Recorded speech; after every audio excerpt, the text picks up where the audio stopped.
Bonjour à tous. Merci de vous connecter à ce webinaire sur le thème de la synchronisation des logiciels de gestion. Je suis Pascal Malingue, le directeur de Cogilog, et donc je suis ravi de vous accueillir cet après-midi sur ce sujet. Alors peut-être l'objectif de ce webinaire, ça va être de faire ça en une trentaine de minutes environ, avec deux grandes parties à cette présentation. La première, ce sera une présentation des enjeux, des problématiques principales que l'on relève lorsqu'on se pose la question de la synchronisation des logiciels de gestion. Et la deuxième, ce sera une illustration au travers du logiciel Cogilog Gestion des modalités de synchronisation qui peuvent exister.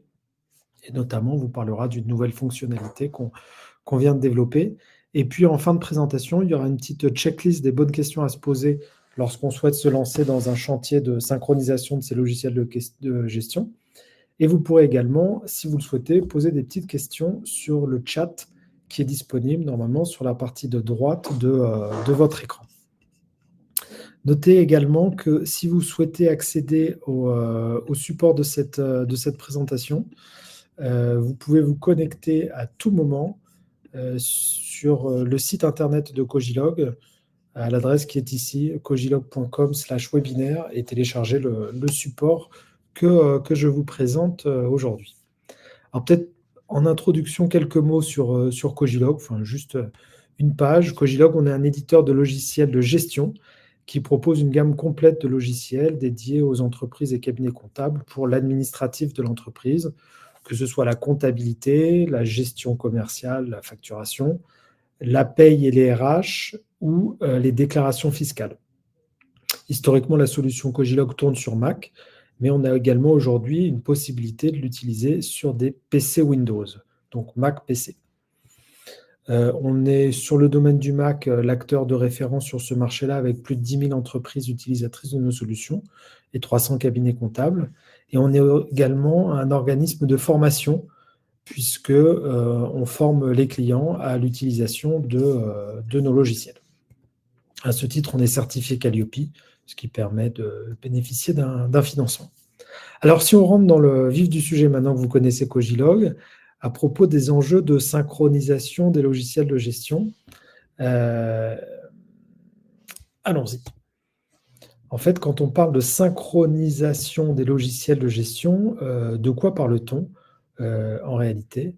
Eh bien, on parle du fait qu'au fur et à mesure du développement de l'infrastructure ou du développement d'une entreprise, généralement, les entreprises, les organisations vont ajouter différents outils pour répondre à différents besoins et à un moment vont souhaiter les synchroniser les unes avec les autres pour gagner du temps. Donc ce besoin de synchronisation, on le voit apparaître au début et puis se développer au fil du temps, au fur et à mesure que les enjeux d'import-export deviennent de plus pénibles pour les utilisateurs. En matière de gestion commerciale notamment, tout ce qui est facturation, on se rend compte que les sources de données, elles peuvent rapidement devenir multiples. Par exemple, on peut avoir un site internet qui va permettre de récupérer des commandes. C'est bien, on développe ces canaux de vente, de distribution, et donc on a un site internet. On peut avoir parfois un logiciel de caisse quand on a une activité de comptoir pour vendre des prestations ou des services, ou des produits souvent. On peut parfois avoir des logiciels de gestion tiers historiques en plus de son logiciel de gestion. À partir d'une certaine taille, les entreprises ont parfois une centralisation de leur catalogue articles. On appelle parfois ça un PIM, où toutes les données sur les articles vont être centralisées dans un logiciel dédié, et forcément, il va falloir le synchroniser avec les autres.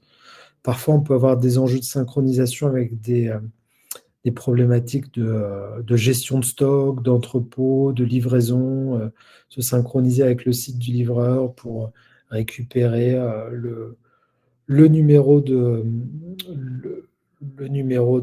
livraison, le code de suivi, ou bien sûr, toujours des fichiers divers, des fichiers Excel, des worksheets en ligne partagés, qui à un moment donné collectent de l'information et doivent être centralisés.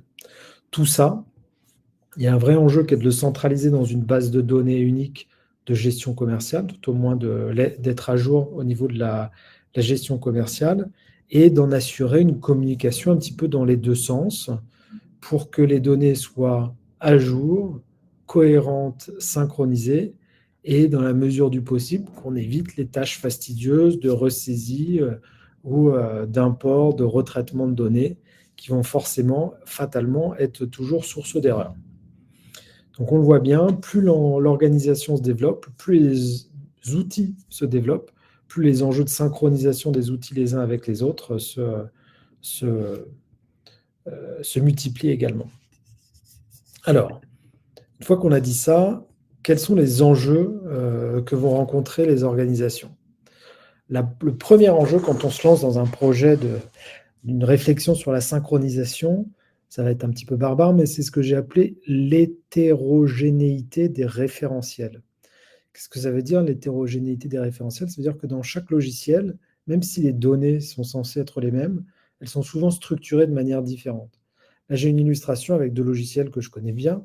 À gauche, un site e-commerce qui s'appelle Shop Application, et à droite, un site, le logiciel de gestion commerciale qui s'appelle Cogilog Gestion. On a à l'écran des fiches clients qui, a priori, sont très similaires. En fait, dès qu'on creuse, on se rend compte que les référentiels peuvent être organisés différemment. Prenons l'exemple de l'adresse, par exemple.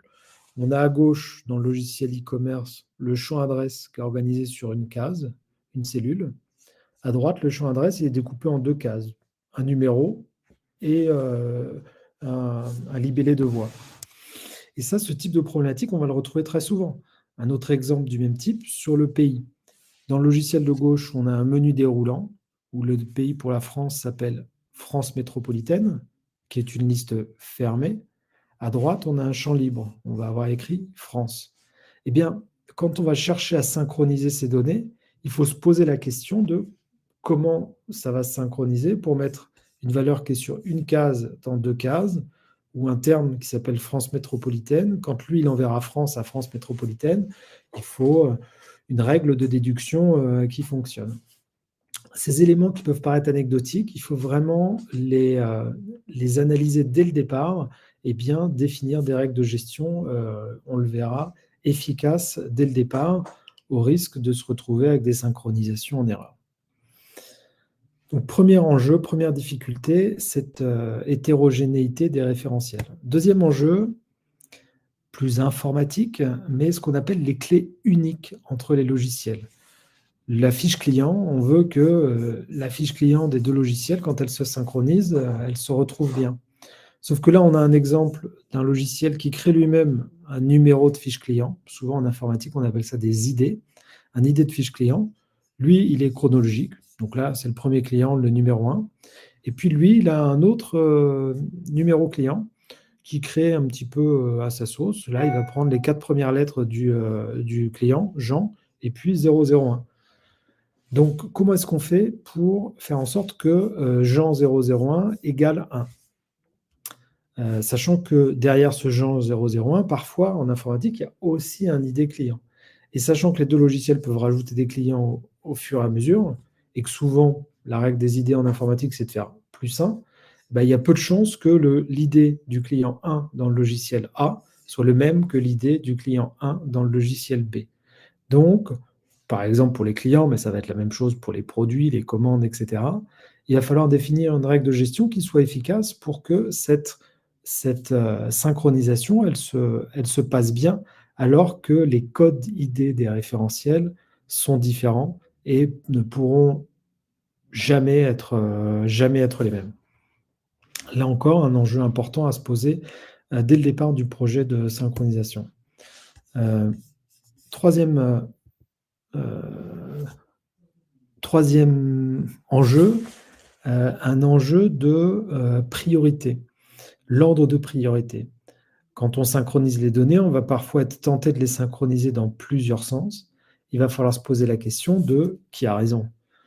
Par exemple, je reprends mes deux exemples. On a ici une fiche client qui a un numéro de téléphone, une fiche client qui n'a pas de numéro de téléphone. Si on synchronise de ce sens-là vers ce sens-là, on va écraser la donnée. C'est dommage, on va perdre une donnée. Si les numéros de téléphone sont différents de l'un à l'autre, là aussi, on va potentiellement écraser une donnée. D'où l'importance, dès le départ, de se dire, entité par entité, quel est, enfin, logiciel par logiciel, flux par flux, quel est le logiciel qui porte la référence, qui a raison, et quel est l'ordre de synchronisation. Le pire étant de, voilà, on a une valeur qui est nulle, on a voulu synchroniser ici, et on a effacé une information qu'un client a pris le temps de renseigner. Donc là, c'est vraiment dommage. Donc il faut bien se poser la question dès le départ de l'ordre de priorité du logiciel qui a raison et du rythme de synchronisation. C'est le cas pour une fiche client, mais ça va être pareil pour, vous le verrez dans la synchronisation des commandes. Quand on synchronise une commande, il est probable qu'un site e-commerce, on ait mis une promotion, par exemple, qui n'existe pas dans le logiciel de facturation. Quel est le logiciel qui a raison? A priori, c'est le logiciel où la commande a été passée qui a raison, qui va devoir écraser pour une commande donnée la valeur qui est enregistrée dans le logiciel de facturation.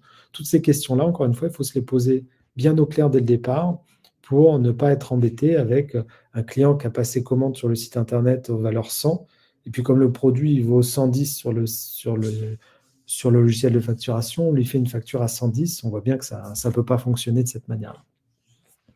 Voilà un petit peu les trois enjeux principaux, hein, les référentiels, les idées et puis les ordres de priorité et de synchronisation.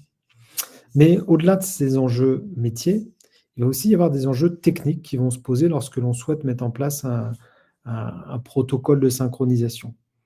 Premièrement, il y a des enjeux basiques qui sont quelles sont les fonctionnalités de synchronisation ou d'exploitation qui sont fournies par vos logiciels. Premier cas de figure, c'est relativement rare, mais ça peut arriver, il n'y a aucune notion d'export, le logiciel est complètement fermé. Bon, là, ça va être compliqué de synchroniser. Deuxième cas de figure, je les ai mis en orange, c'est des fonctionnalités d'export manuel. Donc, dans les bases de données, on peut soit exporter des données, on va dire, table par table ou type de données par type de données. Je vais importer mes clients, je vais importer mes contacts, je vais exporter mes contacts, je vais importer mes commandes. Et puis parfois, les logiciels permettent de faire des exports ou des imports un peu plus structurés, à savoir j'exporte déjà des données avec les clients, les produits, les contacts, tout d'un coup, pour ne pas avoir multiplié les exports ou les copier-coller. Et puis les fonctionnalités les plus avancées, c'est celle que j'ai mis en verte, c'est les logiciels qui permettent directement d'enregistrer des données ou d'importer des données dans la base de données, des fonctionnalités d'import ou d'export automatique. En informatique, on appelle ça des services automatiques d'export. Je vous en parlerai un peu plus sur la partie cogéogestion. Et notamment pour les logiciels web, les modalités de synchronisation les plus communes aujourd'hui, c'est ce qu'on va appeler des web services ou des API qui permettent d'interroger une base de données à fréquence régulière, de remonter de l'information dès lors qu'elle est disponible. Donc là, il va falloir, dans son projet de synchronisation, s'adapter en fonction des outils qui sont mis à disposition par les éditeurs de logiciels qu'on utilise. Une fois qu'on a fait ça, un autre enjeu technique à bien garder en tête, c'est simplement des enjeux de droit d'utilisation. On peut avoir, pour synchroniser par exemple un logiciel de caisse avec un logiciel de facturation, il faut que l'utilisateur ou l'administrateur qui va planifier ces synchronisations soit bien sûr autorisé à aller lire la donnée d'un côté et à aller l'écrire de l'autre. Si cette synchronisation elle se fait de manière automatique par une tâche planifiée, il faut que le robot, en quelque sorte, qui assure cette tâche planifiée, soit bien autorisé d'un point de vue informatique à accéder aux données en lecture et en écriture. Et puis enfin, certaines données, parfois, ne sont pas visibles des utilisateurs. C'est le cas de figure, par exemple, dans les logiciels Cogilog, on peut avoir des données techniques, justement des numéros ID qui peuvent n'être visibles qu'en base de données et pas être visibles des utilisateurs. Et donc, il faut là aussi se poser la question, si on fait des exports semi-automatiques sans avoir accès à ces données cachées, ça peut à un moment euh, limiter, on va dire, ou représenter un,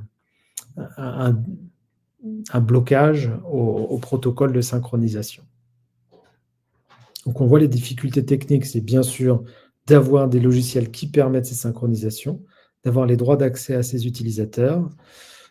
Et enfin, un autre enjeu technique, c'est si ces logiciels sont installés sur des infrastructures différentes, que ce soit un logiciel en mode web ou un logiciel qui soit en local, la synchronisation doit aussi permettre d'échanger ces données de manière sécurisée. Alors, avec les web services, c'est souvent conçu pour ça, donc ça fonctionne assez bien. Mais si on fait des imports de données via des fichiers, il va falloir passer par des services, enfin des répertoires de type FTP ou ce qu'on appelle SFTP, des répertoires sécurisés, et bien s'assurer que les utilisateurs ou que les robots aient les droits d'accès à ces répertoires d'import et privilégier les répertoires sécurisés, voire la réflexion sur les outils internes qui sont protégés avec des VPN, s'assurer que les barrières techniques sont, les barrières, les problématiques de sécurité sont traitées de manière suffisamment fine pour permettre aux outils de synchronisation de fonctionner et de tourner. Donc voilà pour cette première partie qui avait pour but finalement de poser un petit peu les questions ou les enjeux à se poser au moment de la synchronisation. Je vais maintenant vous illustrer ça dans un deuxième temps avec quelques synchronisations, enfin quelques cas concrets dans le logiciel Cogilog Gestion. Alors Cogilog Gestion, pour ceux qui ne le connaissent pas, c'est un logiciel qui permet de gérer la facturation, la gestion des commandes clients, des commandes fournisseurs, la gestion des stocks pour les entreprises de tout secteur d'activité.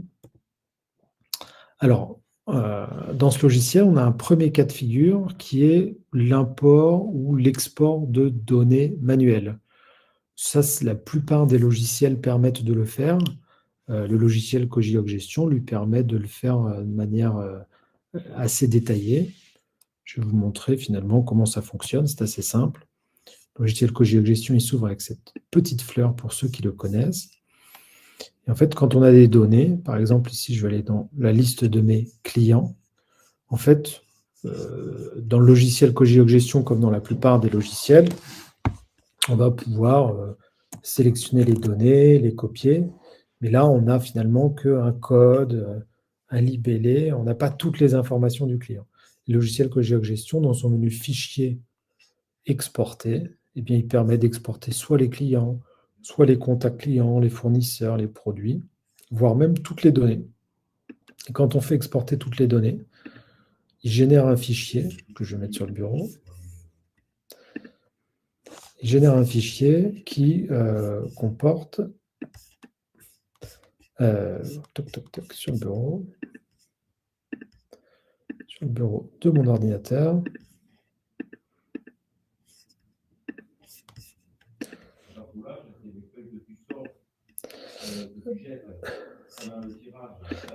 Il génère un fichier avec un référentiel qui comporte l'ensemble des données du logiciel. On voit les codes de TVA, les modes de paiement, les produits, les clients. Donc là, on a déjà un export de toutes nos données, contenues dans la base de données. Déjà, très bien.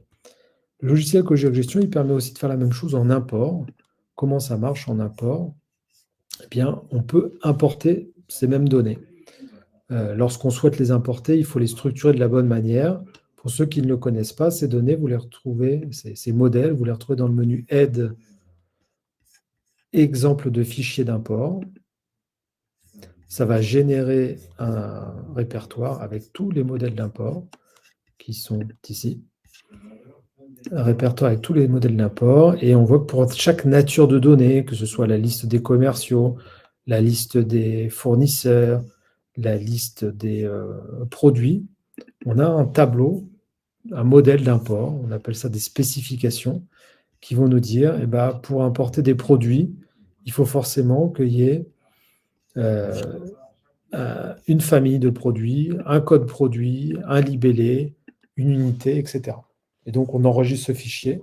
Et dans le logiciel, il suffit de faire fichier importé pour récupérer ces données. Là, c'est bien parce que ça permet une synchronisation simple. C'est notamment utile lors de l'initialisation de la mise en place du logiciel. On récupère sous forme de tableau l'ensemble des données qui viennent d'un logiciel antérieur ou d'autres données et on les importe dans le logiciel.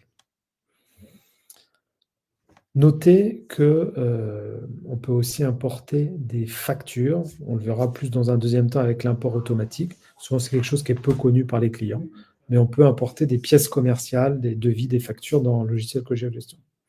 Deuxième cas de figure, c'est les modules de synchronisation natifs que peut proposer un éditeur.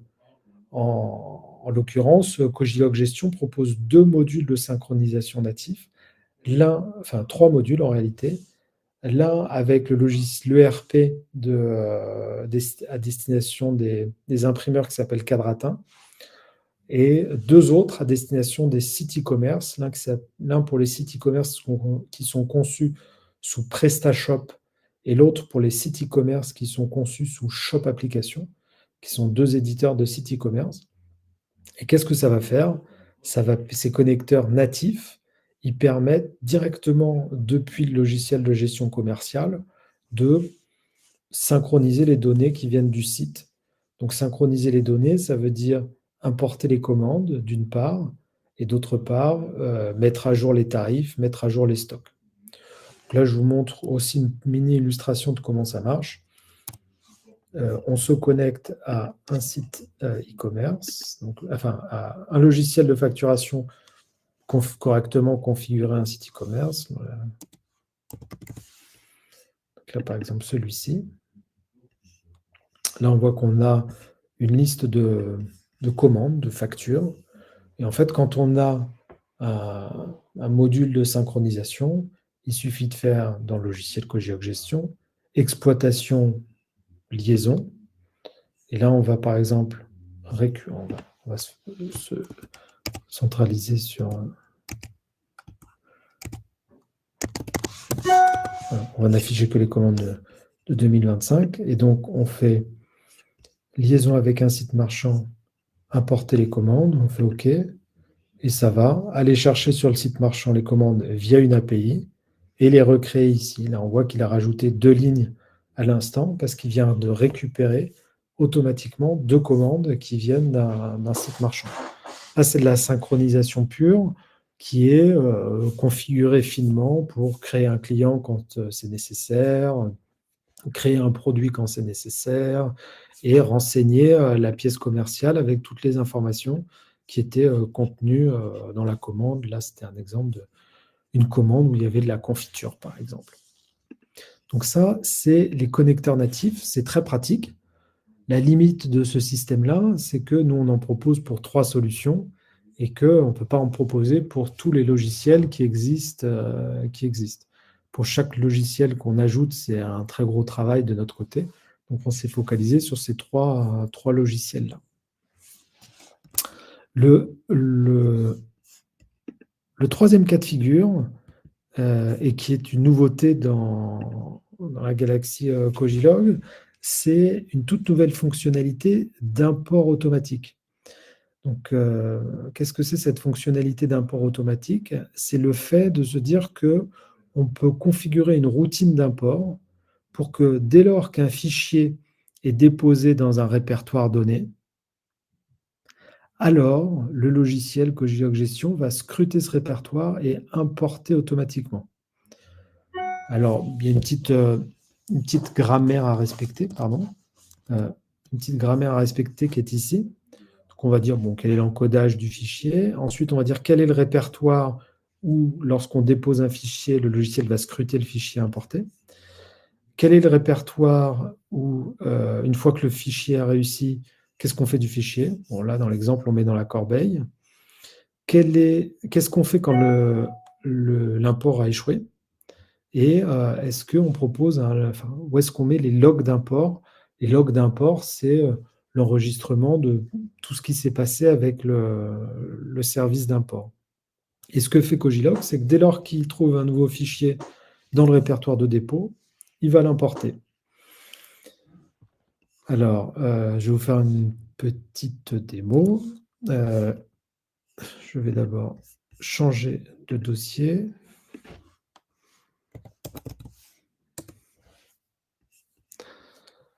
Alors, données.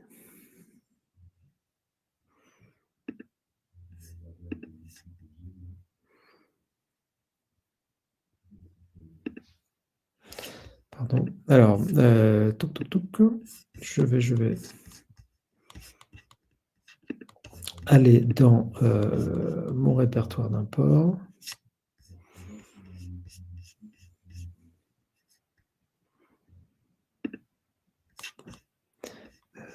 Voilà, il est ici. Donc moi j'ai déjà configuré. Mince, attends pour moi, excusez-moi.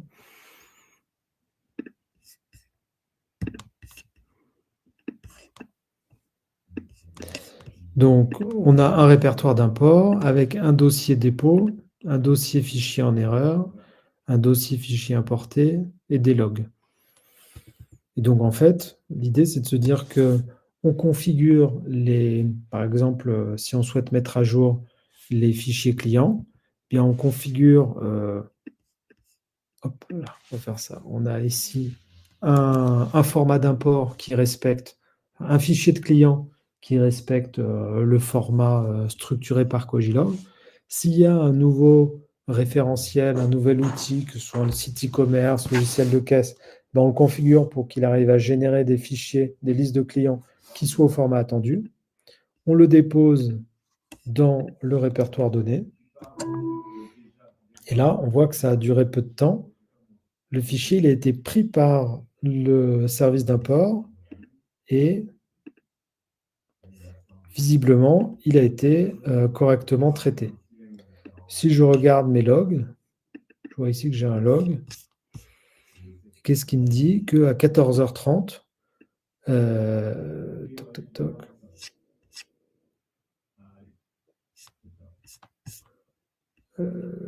y avait un fichier importé qui a dû... Ah, voilà, il était là. À 14h29, il y avait un fichier qu'il a importé correctement.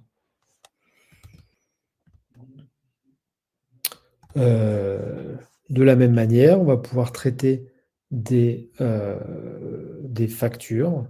Et donc, si j'ai ici, comme je le retourne, je ne vais pas faire les exemples qui ne fonctionnent pas, mais bon de commande à importer.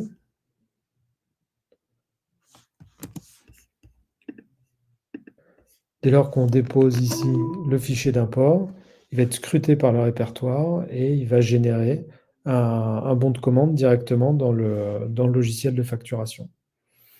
Donc on voit que ça permet de changer un petit peu les règles du jeu dans la manière de synchroniser les données, puisque dès lors que vous arrivez à configurer un service d'export sur le logiciel amont que vous souhaitez synchroniser, ils vont pouvoir s'importer dans le logiciel Cogilog Gestion.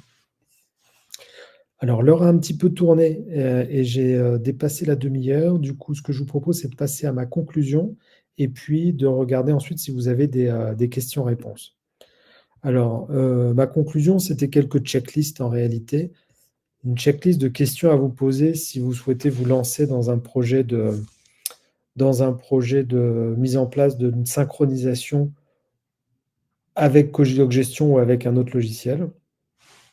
Dites-vous que, première étape, pour chacune de vos familles de données à synchroniser, clients, produits, il faut faire un tableau détaillé de correspondance des données à synchroniser. Ce ne sera jamais exactement les mêmes. Il y en a certaines qui vont être perdues en chemin, et donc c'est vraiment important, ligne par ligne, case par case, de se dire telle donnée dans tel logiciel doit correspondre à telle donnée dans tel logiciel. Si on veut être jusqu'au boutiste, on peut même caractériser les données en nombre de caractères pour savoir l'adresse. Si dans un logiciel, elle fait 24 caractères maximum et que dans l'autre logiciel, elle fait 96 caractères, bah, avoir en tête qu'au-delà de 24 caractères, ça risque d'être tronqué. Lorsqu'il y a une non-correspondance exacte entre plusieurs données, par exemple, une adresse sur 2 cases dans un logiciel et une adresse sur une case dans un logiciel, expliquer la règle de gestion qui doit être appliquée pendant la synchronisation. Par exemple, s'il y a 2 cases, et ben, quand on le synchronise avec une case, ben, on va fusionner les 2 cases, le numéro et le nom de la voix, avec un espace entre les deux, dans le champ voix dans l'autre logiciel. Essayer de réfléchir aussi ce que j'avais appelé les idées ou les clés qui peuvent s'écraser lors d'une synchronisation. Par exemple, si vous avez des numéros de factures et que vous réimportez des factures, si vous avez des factures qui viennent de plusieurs sources, bah, vous avez déjà créé la facture 25 dans le logiciel 1, vous importez des factures, il y a une autre facture 25 qui arrive, elle risque de l'écraser. Donc là, il faut bien se poser la question de comment est-ce qu'on traite cela. Notez qu'avec l'import automatique de Cogilog Gestion, il y a une fonctionnalité pour les numéros de facture en l'occurrence, qui fait qu'à chaque fois qu'il importe une facture, il va la rajouter en +1. Donc il ne peut pas écraser des factures antérieures, il va toujours rajouter en +1. Le risque, c'est si vous réimportez plusieurs fois la facture, bah, vous pouvez avoir des doublons. Donc il faut quand même être vigilant dans le protocole, mais bien identifier tous ces risques d'identifiants qui pourraient s'écraser les uns les autres. Un autre cas classique, c'est le code client. Si vous utilisez le même code client, il y a des chances qu'entre les deux logiciels, le client numéro 1 ce ne soit pas le même. Et donc, quand vous synchronisiez, vous écrasiez des données. Donc ça, c'est très important de bien identifier les clés uniques et de s'assurer qu'il n'y a pas de risque de suppression de données. Ensuite, pour chaque type de données ou pour chaque couple de données à synchroniser, c'est important de lister les flux de synchronisation et les flux de priorité. C'est l'exemple que je donnais du numéro de téléphone tout à l'heure. Si on dit que c'est le logiciel A qui se synchronise vers le logiciel B, ça veut dire que si dans le logiciel B, on met un numéro de téléphone et qu'on resynchronise de A vers B, on risque d'écraser la donnée. Donc ça, c'est vraiment très important de définir quel est le logiciel, on va dire, prioritaire ou le logiciel source et de définir correctement les flux de synchronisation pour éviter le risque d'écraser des données. Ensuite, pour chaque flux de synchronisation qu'on souhaite mettre en place, identifier les possibilités d'import et d'export des données ou de synchronisation. Ensuite, un bon conseil que l'on peut donner, c'est une fois qu'on est prêt à se lancer, de ne pas se lancer directement, ce qu'on appelle en production, mais de prévoir ce qu'on appelle un environnement de test. L'environnement de test, c'est par exemple dans le cas de figure de Cogilog, vous allez dupliquer votre base sur un ordinateur à côté et vous allez faire tous vos tests de synchronisation dans un bac à sable ou un environnement où vous n'allez pas supprimer vos données de production. Et puis enfin, un aspect un petit peu plus humain, définir un responsable technique en charge de la surveillance des synchronisations ou du contrôle des logs, parce que ce que je vous ai montré tout à l'heure avec des logs de synchronisation, c'est très bien, mais s'il n'y a personne qui les vérifie quand ils sont en erreur, ça ne vous avancera pas non plus. Donc c'est important de bien définir une chaîne de responsabilité pour dire, quand on met la synchro entre deux outils, il ne faut pas attendre que quelqu'un découvre par hasard que la synchro ne se passe plus pour aller investiguer l'origine d'un problème, mais bien définir une personne en charge de la surveillance de ces synchronisations, étant donné que plus on va rajouter de synchronisation, plus le risque de blocage ou d'anomalie à un moment peut arriver, et d'où l'importance d'avoir une personne qui soit en charge de cette surveillance. Donc voilà, de nouveau, cette petite checklist, vous pouvez la télécharger sur notre site internet cogilog.com/webinaire. Et je vais, si vous souhaitez, passer aux questions. Donc il y a un petit chat sur le côté et je vais regarder les questions que vous avez pour le moment. Alors, une première question, avez-vous l'import dans Cogiloctant et Compta également? Aujourd'hui, cet import automatique, on l'a prévu uniquement dans Cogilog Gestion. Il est probable qu'on l'ajoute assez rapidement dans Cogilog Compta. Dans Cogiloctant, on n'a pas encore prévu d'import pour le moment. Une autre question qui nous est posée, à quelle fréquence est-ce que l'import automatique est réalisé? En fait, ce n'est pas vraiment une fréquence, c'est plutôt que dès lors qu'on... Enfin, c'est immédiat en fait. C'est instantané. Dès lors qu'on dépose un fichier dans ce répertoire, il est automatiquement, sans temps de latence, importé dans Cogilog Gestion. Après, si le logiciel est très lourd, si vous essayez d'importer un fichier, un catalogue produit qui contient 50 000 produits ou 1 million de produits, ça va prendre un peu de temps. Donc l'import en tant que tel va prendre un peu de temps, mais le fait d'aller scruter le répertoire, ça se fait de manière immédiate. Un autre bon conseil d'ailleurs dans les bonnes pratiques de synchronisation via des fichiers, quand vous avez des outils amont qui génèrent des données, plutôt que de réexporter l'ensemble du catalogue, généralement, la bonne pratique est plutôt de n'exporter que les données qui ont été modifiées. Donc, si votre logiciel de facturation, votre logiciel de e-commerce, il exporte les commandes, bah, autant lui demander de faire un fichier à chaque fois qu'il y a une commande, ou alors un fichier toutes les heures avec la liste des commandes, plutôt que de remettre la liste des commandes depuis le début de l'histoire, quoi. Alors, bonjour. Est-il possible de pouvoir importer des pièces jointes pour la facturation?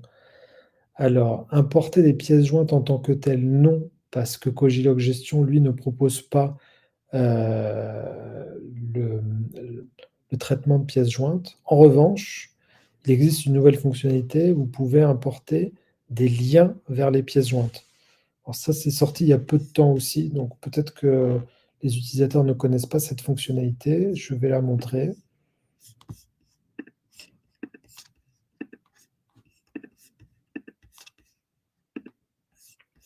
Dans le logiciel Cogilog Gestion, il est désormais possible de mettre des liens vers des pièces jointes. Ici, si je fais un bon de commande, par exemple, n'importe quoi, dans l'onglet Notes, vous verrez qu'il existe désormais lien vers la pièce. Donc vous pouvez, si vous avez, mettons, un fichier PDF ou quoi que ce soit, dans votre répertoire, vous pouvez le glisser ici. Et ça va mettre le lien vers le document justificatif. Si vous avez plus d'un lien à ajouter, vous avez un bouton Autre lien qui vous permet de glisser encore d'autres documents. Voilà. OK. Quand vous faites ça, vous avez ensuite un petit bouton ici, Affichage lien. La pièce icône. Et quand vous cliquez sur ce bouton, ça affiche le document justificatif. Donc ça, c'est pratique. Et dès lors que votre fichier d'import contient le lien vers le document justificatif, vous pourrez le revisualiser de cette manière-là. Alors, pourquoi la base SQL ne contient pas de clé primaire? Alors, la base SQL contient bien des clés primaires, et c'est seulement que certaines clés ne sont pas visibles des utilisateurs. Mettons les clés des clients, par exemple, elles ne sont pas visibles des utilisateurs. Si vous en avez besoin, vous pouvez nous demander ce qu'on appelle un accès SQL. On le propose plutôt aux clients qui ont déjà une certaine notion de l'informatique, qui vous permet ensuite d'avoir un accès en lecture à l'ensemble des données de votre base Cogilog, et notamment aux clés de primaire de l'ensemble des tables. Est-il possible de réaliser un import XML à partir d'un service FTP? Non, pas pour le moment. Aujourd'hui, on ne traite pas de XML, on traite des fichiers texte. Dans le cadre de la facture électronique, il y aura tout un traitement des factures X en XML, mais aujourd'hui, on ne traite pas de XML. Que se passe-t-il si le serveur de Cogilog n'est pas allumé au moment où les fichiers sont déposés dans le répertoire d'import? eh bien, je pense que dans ce cas-là, les fichiers ne sont pas traités. D'où l'importance d'avoir un serveur. Quand on cherche à mettre en place des synchronisations automatiques, il faut installer Cogilog sur un Mac. Enfin, on recommande d'installer Cogilog sur un Mac qui soit dédié à Cogilog et un Mac qui soit allumé 24 heures sur 24. Est-il possible d'avoir un accès en écriture en plus d'en lecture sur la base SQL? Non. La réponse est non. Le seul accès SQL que l'on propose, c'est un accès en écriture, en lecture, pardon. On ne propose pas d'accès en écriture parce que c'est trop dangereux en fait. La, le risque de corrompre une base serait vraiment trop important avec un accès en lecture. En revanche, toutes les données peuvent être importées manuellement, comme je vous l'ai montré tout à l'heure, et désormais dans Cogilog Gestion automatiquement avec la synchronisation que l'on propose. Est-il possible de réaliser un import CSV à partir d'un service FTP? Oui, c'est un petit peu la troisième illustration que je vous ai faite. Dès lors que vous avez vos données structurées au fichier texte ou CSV dans un répertoire FTP, le logiciel Cogilog va scruter ce répertoire FTP et l'importer. Possibilité de mettre des liens au niveau du client? Non, aujourd'hui, les liens,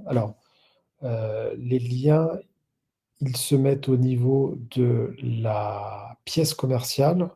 Au niveau du client, il existe une autre fonctionnalité qui s'appelle les répertoires partagés. Mais bon, là, on s'éloigne un petit peu de notre sujet. Dans la fiche client, il est possible de définir un répertoire qui est partagé sur un serveur et vous pouvez mettre des documents dans ce répertoire et avoir un accès direct depuis la fiche client à ce répertoire de données. Et le lien vers les pièces jointes peut-il être mis dans les fichiers d'import? Oui, la réponse est oui. Le lien vers les pièces jointes peut être intégré dans les fichiers d'import. Est-il possible d'exporter dans Excel les données de la base? Oui, alors on nous pose une question, peut-on exporter dans Excel les données de Cogilog? C'est l'export que je vous ai montré tout à l'heure. Donc on est dans Cogilog, ici. Alors je remontre mon écran. On est dans Cogilog. Alors, je vais vous montrer d'abord le fonctionnement de base et puis ensuite plutôt une astuce, on va dire. On est dans Cogilog ici. On veut exporter les données. On va faire fichier exporter. Et là, on va pouvoir exporter toutes les données, on va dire, de référentiel. Les clients, les produits, les fournisseurs. Si jamais vous souhaitez exporter vos pièces commerciales, eh bien, vous pouvez cliquer sur le menu Exporter ici. Et vous pouvez, dans le menu Exporter, exporter en bas de l'écran, vous voyez qu'il y a écrit Exporter les pièces ou exporter le tableau. Par défaut, il va exporter le tableau, c'est-à-dire les données qu'on a à l'écran ici. Mais si vous faites, au lieu d'exporter le tableau, exporter les pièces, alors il va exporter le contenu de toutes ces pièces commerciales, c'est-à-dire ce qu'on appelle l'entête de la facture et le détail de la facture. S'il y a 10 produits dans la facture, il y aura 10 lignes dans le fichier.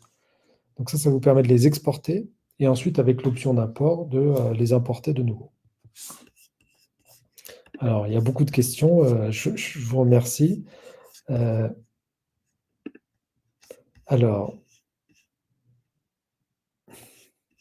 est-il possible de déclencher l'import depuis le document Excel par une macro?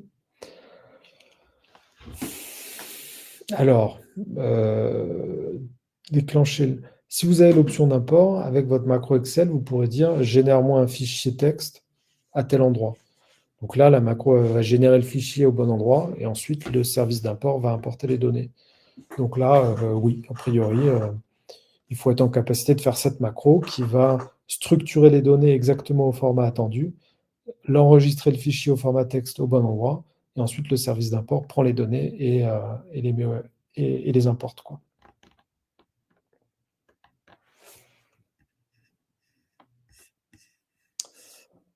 Alors, j'arrive à la fin des questions.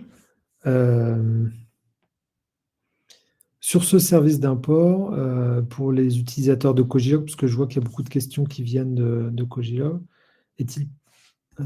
alors, encore un message. Environnement de test, faut-il une licence de plus? Non, en fait, vous pouvez dupliquer votre sauvegarde et la remonter sur un Mac et sur un environnement différent. La seule contrainte qu'il faut pour votre environnement de test, c'est de vous assurer que le Mac qui sert à faire les tests n'est pas sur le même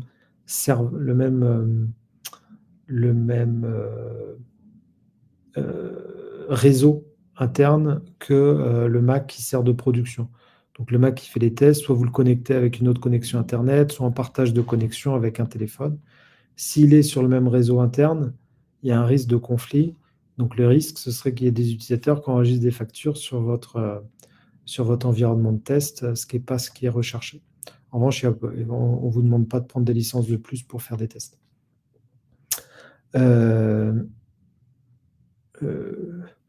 Bon, on a un petit peu dépassé, donc je m'en excuse encore.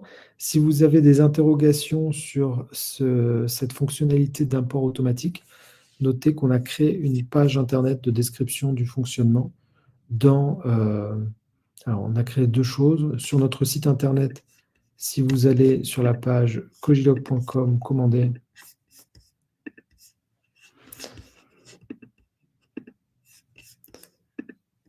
Vous allez sur la page cogilog.com, commandez, et ici, import automatique, voir la description. Vous verrez les explications du contenu de cette fonctionnalité d'import automatique, ainsi que des FAQ sur le principe de fonctionnement. Notez enfin que depuis le logiciel, vous avez dans le menu Aide une section aussi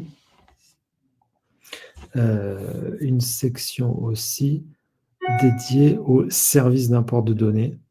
Comme toujours, on essaye de rédiger une aide qui soit la plus explicite possible.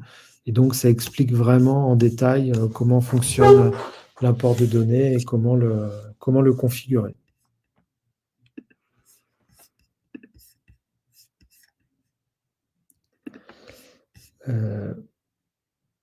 Écoutez, je pense que nous avons fait le tour. Donc, merci à tous pour votre écoute. Si vous avez des questions supplémentaires, des réflexions supplémentaires, n'hésitez pas à nous contacter depuis l'email de contact@cogilog.com, contact@cogilog.com, ou sinon sur notre site internet, sur la petite bulle de contact à droite du site.